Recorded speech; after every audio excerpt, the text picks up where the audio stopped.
are 3 words that changed my life forever, and those 3 words were, you have cancer. Everything really began in 2016. My knee started hurting way more than usual, and I didn't think much of it, so I took some pain meds, iced it, and I was good to go. But it then got to a point where I couldn't even walk, and all of a sudden a huge lump shows up on my knee. I finally ended up getting an x-ray, and after that the doctors told me to get an MRI, CAT scan, any scan I could have gotten, I got it. The doctors called me in for a doctor's appointment. They sent me down into this room full of doctors, and at the age of 15, I was diagnosed with osteosarcoma, otherwise known as bone cancer.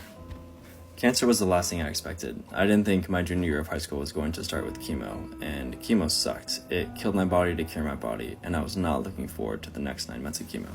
2 months into chemo, my doctors tell me that chemo isn't affecting my tumor the way they anticipated, so I need to make a choice with either a knee replacement or amputation. And at 15, I chose to amputate my leg, and thank God I did. My cancer ended up spreading higher up my leg, and my surgeon told me that if I didn't choose amputation and chose knee replacement instead, he would have never seen the cancer that was spreading, and that I wouldn't be here today. Learning how to walk again was a whole different process. It took a long time to get used to it, to learn how to do something that you really don't think about. But one thing that I never wanted to do was give up. I kept fighting as much as I could and stayed positive as much as I can, and on May 22nd, I finally found out that I beat cancer. Here's the funny thing with cancer, though, is that you never beat it until you hit your 5-year mark. And the way I like to explain it is that you're like a Clorox bottle. You're 99.99% cancer-free until you get that golden ticket. And during those years, every 3 months, you get a phone call and your routine scans to make sure that you're still free.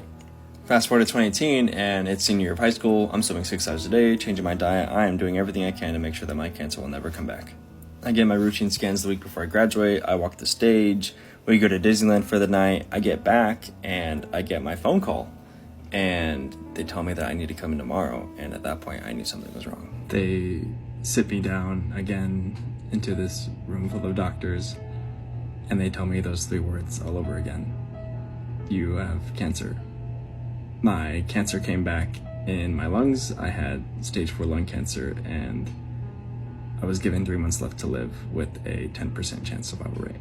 At this point in time, there are 2 forms of treatment. I can either stay in California to keep the tumor in me, or I can go to New York to take the tumor out of me. For me, I didn't want to risk my cancer spreading, so I took the tumor out of me. But with New York, there was no guarantee of treatment. Kids my age were waiting for a phone call or a letter from a college to prepare themselves for their future, while I was waiting for a phone call to see if I would even have a future.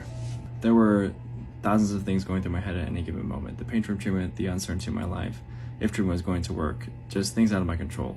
I chose to smile because that was something I could control, was my attitude and my mindset. Against all the odds, I ended up being a part of that 10%. I beat cancer again in January 2019, and the words I look forward to now are, you are cancer-free. And that is how I found out